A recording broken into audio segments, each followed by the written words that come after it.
Welcome, everybody, to Inside Boxing Daily on the Grueling Truth Sports Network. Inside Boxing Daily is brought to you by the Retired Boxers Foundation. You can check them out on Facebook with former middleweight great, especially as an amateur, one of the best amateurs you ever see, Alex Ramos, and Jackie Richardson.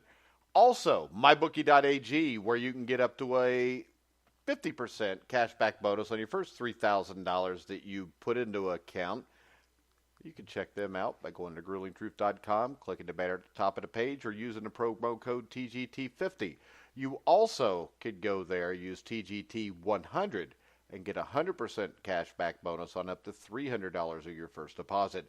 I am your co-host for Inside Boxing Daily, Mike Goodpaster. Right now, I would like to welcome in my co-host, my other co-host, Jeremiah Preisser. How you doing, Jeremiah? Good evening. Yeah, one of many co-hosts. Mike is a busy guy, so I'm just filling in for tonight and I don't know. trying to get the job done. Are we talking about the NFL draft, or are we talking about boxing? All right, let's see.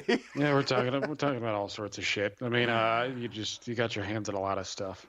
All right, guys. Also, make sure you go to the iTunes store, download the Grueling Truth app. You can listen to the live draft show tomorrow night at 8 o'clock Eastern. We'll have a few college coaches, a few NFL scouts, and myself on to talk a little bit of NFL draft. But let's start off tonight. There's a few stories here that I find fairly interesting. Number one, Gennady Golovkin has fired trainer Abel Sanchez. What's your take on this? I mean, is this an older guy who came up short in a couple fights, getting a little bit skittish, or do you think there's a reason for it?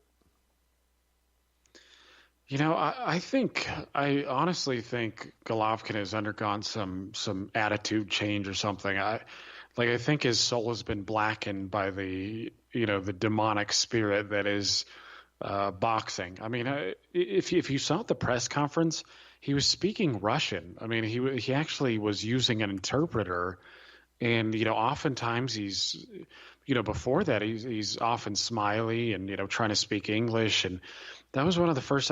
Maybe I'm mistaken there. I mean, maybe I'm reading this all wrong, but I noticed that he was using an interpreter more than I'd ever seen him. So I don't know if he's just trying to disconnect himself from the game itself, and he's just trying to ride out the DAZN contract or what. I mean, I don't know. He just seems a bit different to me. He hasn't seemed as outgoing, as friendly. That typical smile that he's had looks like it's gone away. So I don't know. I mean, part of me thinks that he just feels gamed by the system, and he doesn't like it. I mean, so I don't know. I don't know exactly what this is about. I mean, it seems like, if you read the statements from Golovkin's side, he seems pretty cordial in his exit. He's like, hey, he's a Hall of Fame trainer. He's good. Nothing against him. I'm just parting ways. And then you look at Abel Sanchez's reply, and he seems pretty bitter about the breakup. He's talking about how this is about honor, and he's being disrespected. And well, he talked about Golovkin insisting on a new insulting new trainer compensation schedule, and he called Golovkin greedy, ungrateful, and having no ethics, honor, and integrity. Well, that's a heavy layer of shit to pile on to what's already going on. I mean, I don't know exactly what the terms and conditions were for that. I mean, maybe Golovkin just didn't feel as if Abel Sanchez needed a 10% cut. I honestly don't know. I mean, it would be nice to get Golovkin's side of the story, but he doesn't seem as friendly to the press as he used to. He was pretty much dead silent up until the formal announcement of him against Rolls. So I don't know, man. I don't know. He just seems kind of different to me, and maybe I'm reading it wrong. Very well could be. But he just seems kind of different to me, like he's got an edge. I mean, but at his age, I'm not sure how much it's going to matter. But yeah, I'm not exactly sure what this compensation package looked like for Abel Sanchez, but obviously he's unhappy with it. And I mean, I don't know. I mean, even at this stage in his career, it doesn't really matter. I mean, I don't think Golovkin can go anywhere else and really improve. I mean, he's just an old dog at this point. It's. His brother Max could train him, and he'd be just fine. I mean, the guy already knows what to do. He's been preparing for fights, for almost 400 fights in his entire career. The guy knows what to do. He knows how to work out. He can get the job done without Abel Sanchez. And we've had Abel Sanchez on the show twice, and he's a nice guy. He's always been cordial with us. But I don't know. I mean, it just seems tough. Golovkin seemed pretty nice about things. Abel seemed pretty pissed off. All right, let's go ahead and move on. And it seems now that Cuban heavyweight challenger Luis King Kong Ortiz has ruled himself out of a career-high payday against WBA, WBO, IBO, IBF, British world champion Anthony Joshua at Madison Square Garden on June the 1st. And when I see this, I mean, I don't know what he was offered. The things I've heard that he was offered doesn't seem that lowball. And then Luis Ortiz comes out with a statement that it's a no-go for June the 1st. Sorry, guys, we were told to stay as quiet as possible and play possum until the fight had been made, because every time someone called out Luis, it would be a gimmick to promote themselves. But it still didn't work. We just received word from promoter. It's a no-go, and it was all a gimmick. And Hearn's low-ball offer will not be accepted, and no contract even ever got sent. So sorry to all the loyal fans. At first glance, to me, I think it's easy to blame Eddie Hearn for this, for failing to make the fight. But there's a lot of questions here in that statement. My first question that springs to my mind, why was Luis Ortiz supposedly told to be quiet? Yeah, exactly. What was all the hush about? I mean, if this was a real offer, I don't know why you would keep it quiet. I mean, this is the fight. That would have been the fight that the vast majority of people would have favored. I mean, if you're talking about the short-term options, and he was, number one there. So I don't know. I don't know if Heyman and, his people were like, hey, just, don't worry about it. Again, I don't know. It's tough to say. I mean, there's a lot of backroom deals that are going on, and a lot of times you just can't tease out the details because you're not, rubbing elbows with these guys in the meetings, and you're not looking at the paperwork. So I don't know. It's honestly, it's just too tough to say. But if Eddie Hearn really didn't send a contract his way, then I guess this was never really there was no beginning in the first place. Okay, but I don't know. Maybe my take is this: why would you send a contract until you agreed on the money?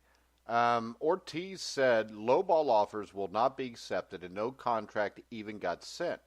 To me, this is a contradiction in itself, because of course Hearn isn't going to send a contract if the offer hasn't been agreed upon, right? Well, and I'm also, got questions about that lowball offer. I mean, I've heard, I don't know, but I've heard that he was paid, $500,000 to fight Deontay Wilder. Same thing I heard. And he's undoubtedly getting. I guarantee whatever the offer was, even if it was just verbal, was probably much more than that. Well, I heard $5 million. I don't know if it's true or not. Yeah, that's what I've heard too. I haven't seen Eddie Hearn. I haven't seen him go on public record with any of this stuff, but again, Eddie Hearn's not a dumbass. I mean, the dude knows what he's doing. He knows what Luis Ortiz's market value is. Even if he was offered, $2 million or even $1 million. I mean, it's a lot more than he's going to get for fighting somebody else. Yeah, exactly. I mean, again, I think we talked about this in the last show, and the only thing that I can think of with Luis Ortiz is that he's pretty confident that he's going to get a Wilder rematch. And I wouldn't, again, if I was him, I wouldn't bank on that. I mean, or if I was him, I would have taken the Joshua fight. Granted, there was, substance to everything. But yeah, I mean, just from what I'm hearing, I know it's rumors, but you just got to think, you've got to believe that the offer was much more than $500,000.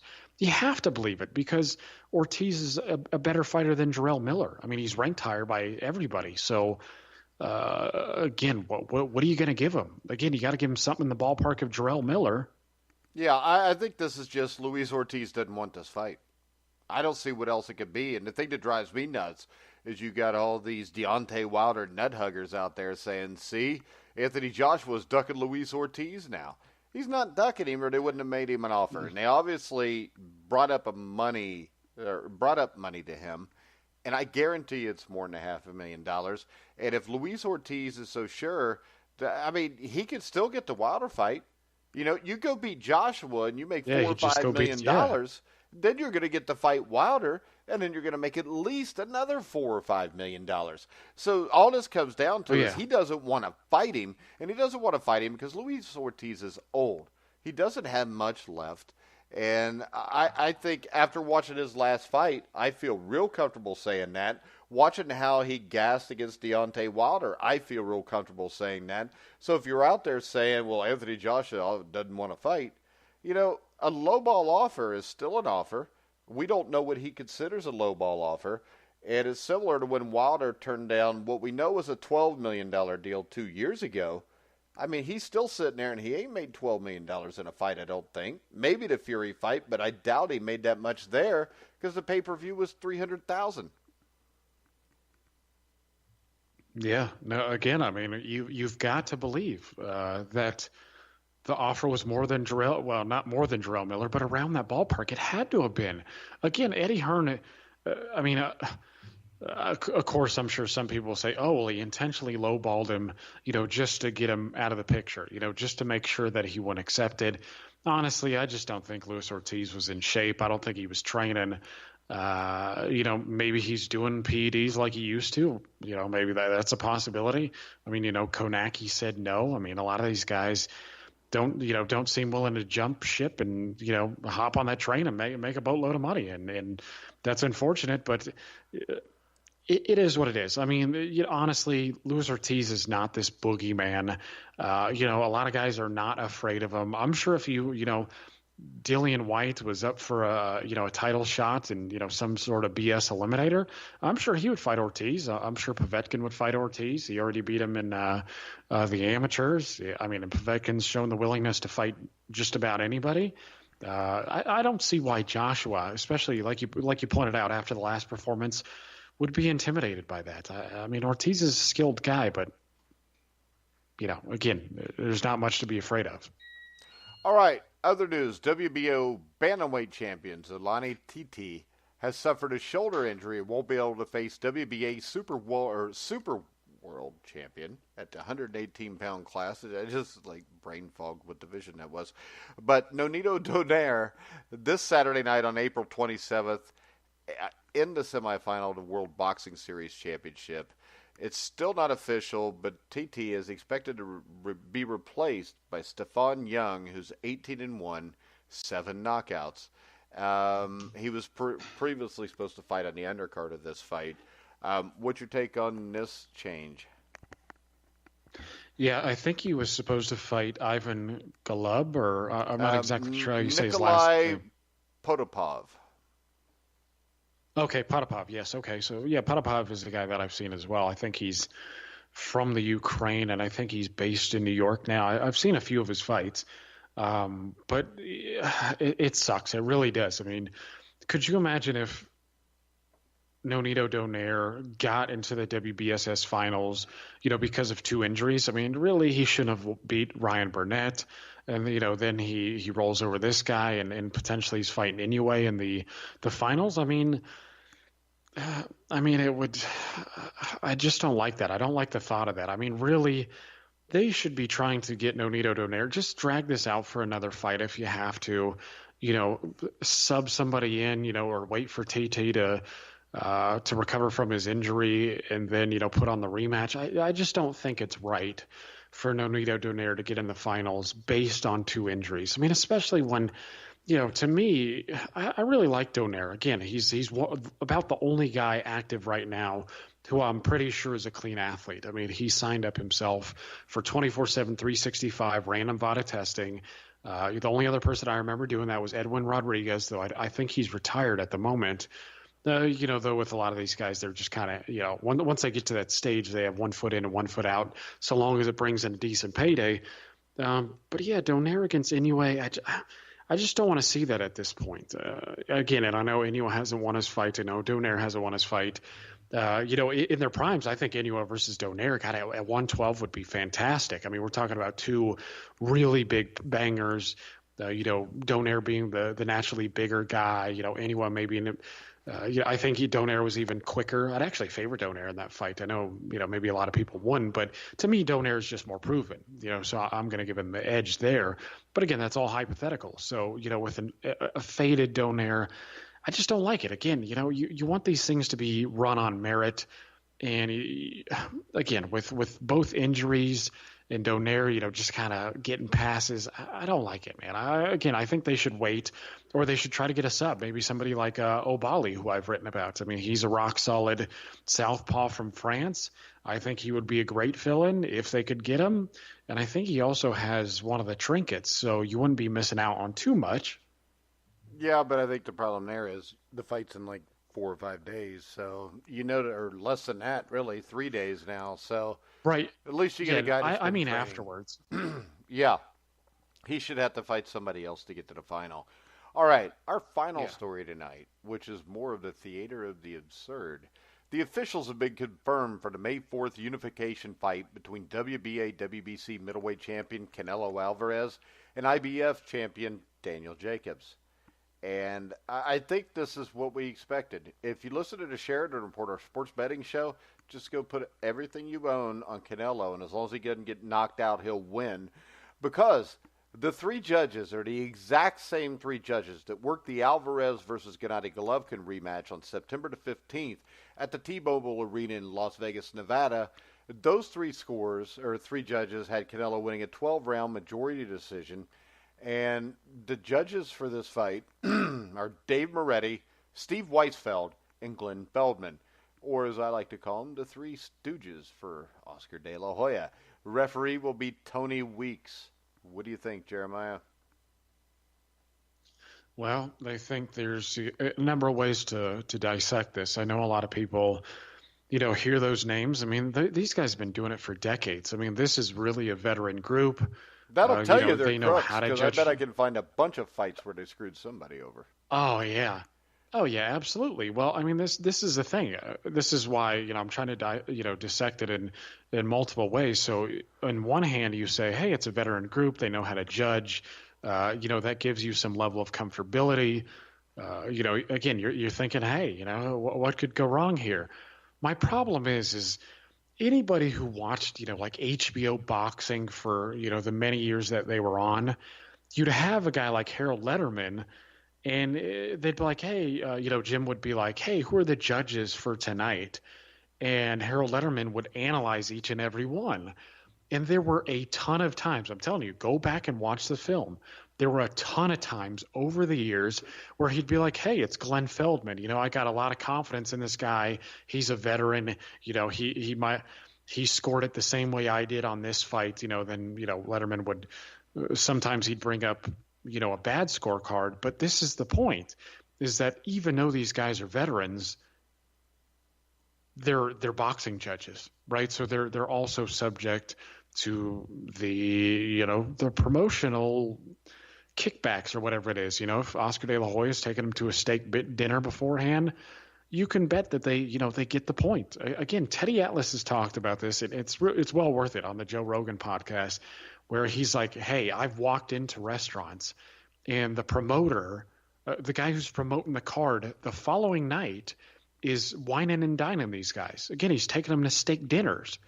And so, again, you couldn't imagine that happen in any other sport. I mean, if, George Steinbrenner was taking these guys to a the umpires to a steakhouse before the World Series or something in the 90s, there would be a public outcry, and everybody would, call for, these guys to be punished. But in boxing, it's not that way. So even though this is a veteran group, they understand the business of boxing as well.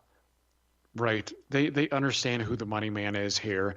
And just about every hardcore boxing fan, in fact, every hardcore boxing fan I've ever seen make a comment on this fight knows that Daniel Jacobs is already down. How about this? 3 I'll full make points. this prediction. It's not even down 3 points. If this fight goes to distance, Weisfeld and Feldman will both score to fight for Canelo. Dave Moretti will score to fight for not for Triple G, but for Danny Jacobs. And you'll have a split decision win. Or what also could happen was Weisfeld could score to draw, Moretti give it to one, Feldman give it to the other, and then we've got a second fight too. The fight goes one of those two ways. And the problem is this.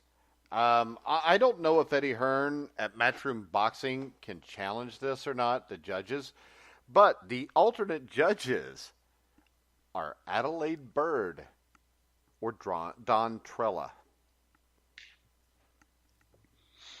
Yeah.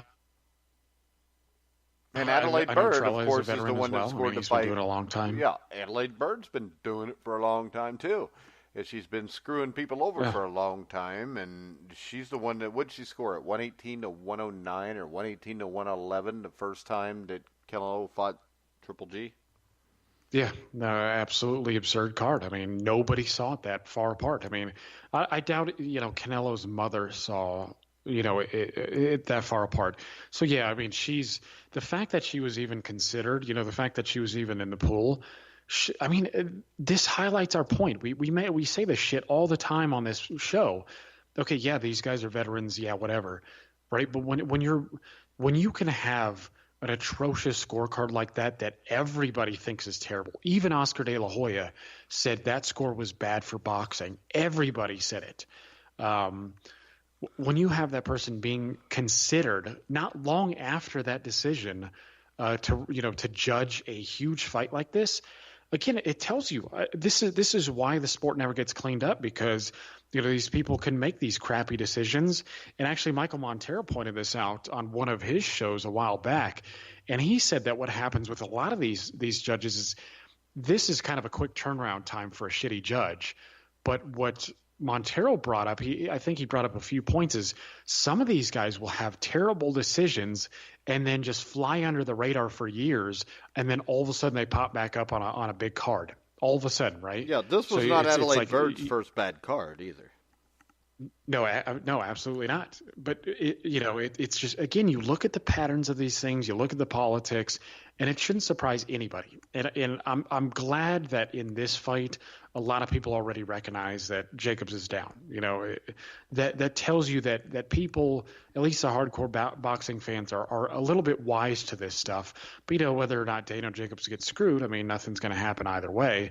But again, I regardless of all that, I'm just saying if Daniel Jacobs gets earns a decision but doesn't get it, right? I mean, I'm still favoring Canelo to win here, but we all know that the politics plays a part in this.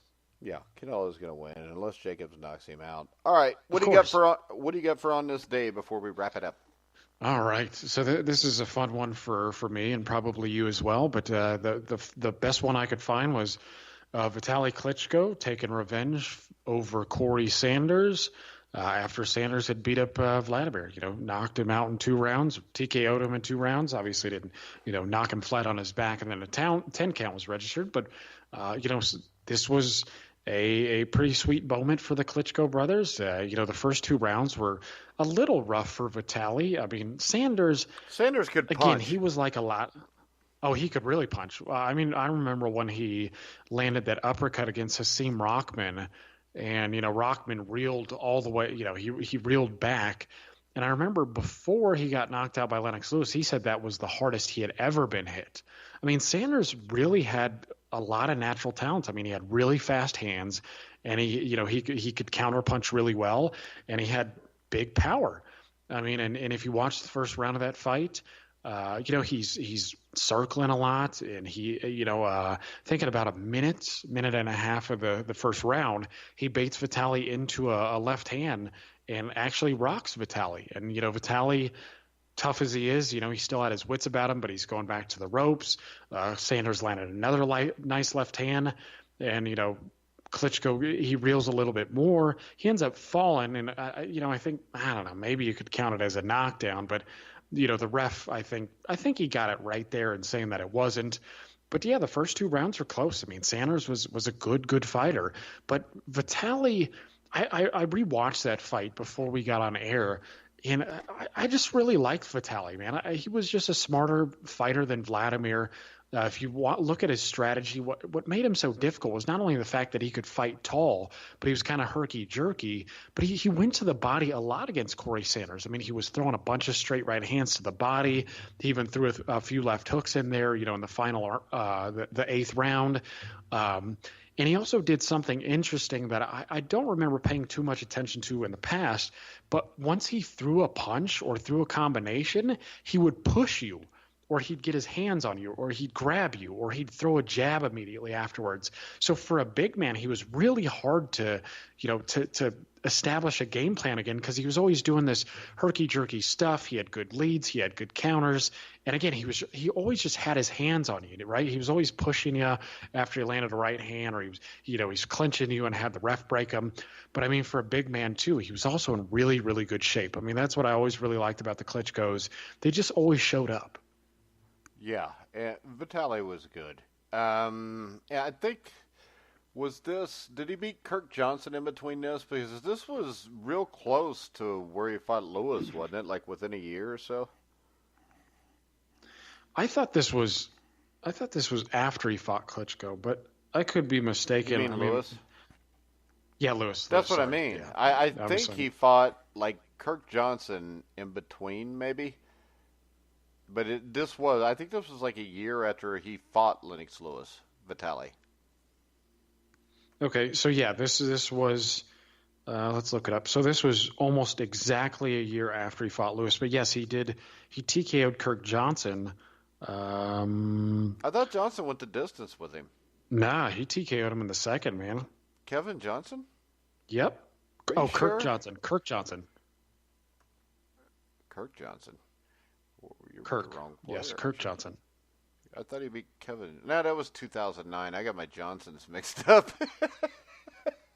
You never want to get your Johnsons mixed up. I've done way too many shows today. Do you think Vitaly could go in the first round to the Raiders tomorrow, or do you think he'll go to the Dolphins?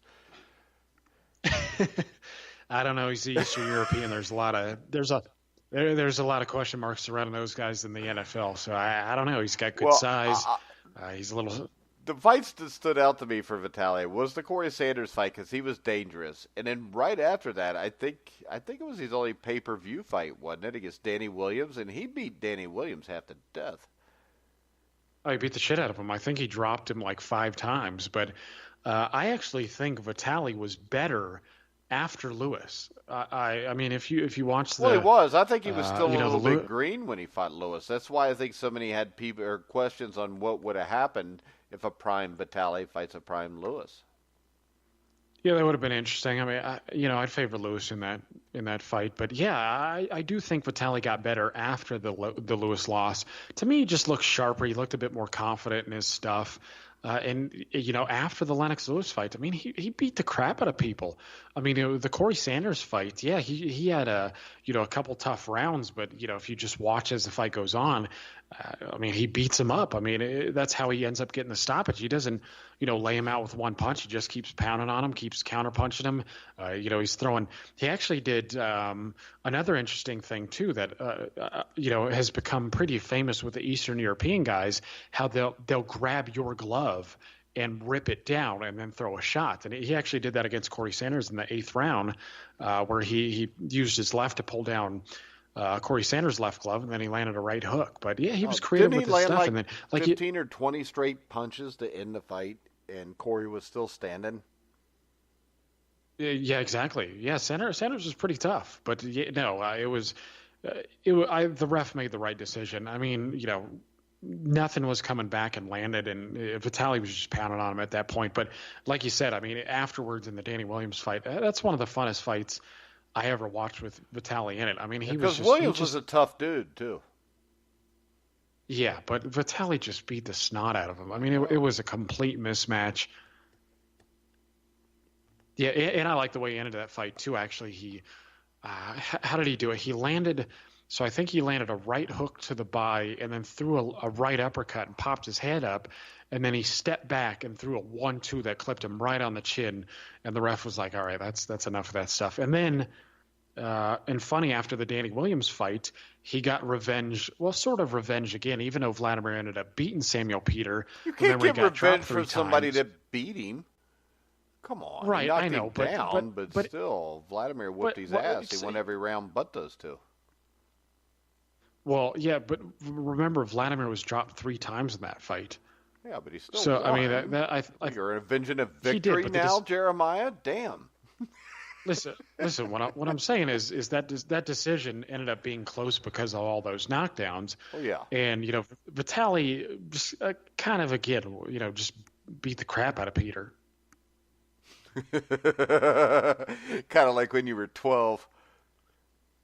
Yeah, he beat his Peter. He beat the hell crap out of Peter. But I thought, let's see. Because I thought Vladimir beat him after that. Was it before that? Or am I thinking of a second fight, maybe? Maybe I'm thinking of a second fight. Are you talking about Vlad yeah, versus that's right. Because Vladimir, the first time, that was like in 2004, 2005? Yeah, exactly. Okay. Yeah, that was one of my favorite fights because everybody thought Sam Peter was going to beat his ass, too. And he didn't. And guess what? I just looked it up on BoxRec. Steve Weisfeld was one of his official scorers in the Klitschko beating Peter fight. Oh, damn. See, yeah, that tells you how long this guy's been doing it. I mean, shit, Weisfeld might even be a Hall of Famer at this point. Why? Well, come on, man. I mean, that's the thing with these judges, right? I mean, a lot of it's just about longevity and Maybe he's just in the judging Oscar de la Hoya Hall of Fame. How about that? Maybe. He's got his own out there on the West Coast. Yeah, at least we get to talk about you beating your Peter tonight. So that's always a good thing. Mm-hmm. Yeah, it won't be the last time I'll talk about beat my Peter tonight. Second time won't be on air. Okay. Well, are you trying to say that you've already beat your Peter while we were on here? Or are you just talking about when you said beating Peter? Yeah, no, man. I've jerked it 3 times since we've been on air, man. I just got a problem. Well, there went our sponsor from Chick-fil-A. But, all right, guys, we're going to go ahead and wrap sandwiches too. We're going to wrap the show up. We will not be here tomorrow night because we have a live NFL draft show. And Jeremiah doesn't know anything about football. I'm kidding. He just stopped paying attention to it when his Broncos sucked or something. I don't remember the story. But the Bucs sucked. Me and Jeremiah will be back Friday night where you can listen to us talk about boxing and hard telling what else, especially after tonight. But I want to remind everybody, tomorrow at noon, we will have another NFL draft preview show. God, another one. We will break down the team needs, any rumors, and we will have Zen Bliss, the head coach at Johnson Faith Athletic College, which is a junior college. He's also been a scout, Division II, Division III level, and a coach at those levels. So he's going to come on to talk to us about some sleepers that played at small colleges. So we'll have him on at noon with me, Steve Risley, and Anthony Servino from the FF Faceoff. At 2 o'clock tomorrow, we'll have the Sheridan Report with Bobby Sheridan. And then tomorrow night, we will finally have the freaking draft show at 8 o'clock live. You can hear us live on Zeno Live Radio. You can hear us live on Spreaker. You can hear us live on thegruelingtruth.com. You can follow along. We'll tweet out some thoughts maybe during the draft on Twitter. And if you can't find us live, go to Twitter. We'll tweet it out there, and you can click it on and listen to. All right, guys, we're going to wrap it up for tonight. I want to remind everybody, go like us, make some comments on iTunes, download our app on the iTunes Store, which you can also listen to the NFL Draft Show live on. And I want to remind you that you can hear all of our shows on iHeartRadio, iTunes, TuneIn, Spreaker, Stitcher, Spotify, Zeno Radio, YouTube, and 200 other places I don't have time to mention because it's time for me to go to bed. All right, guys. Yep. No. We're going to wrap it up for tonight. So for Jeremiah Preisser, I'm Mike Goodpaster. You've been listening to The Grueling Truth, where the legends speak.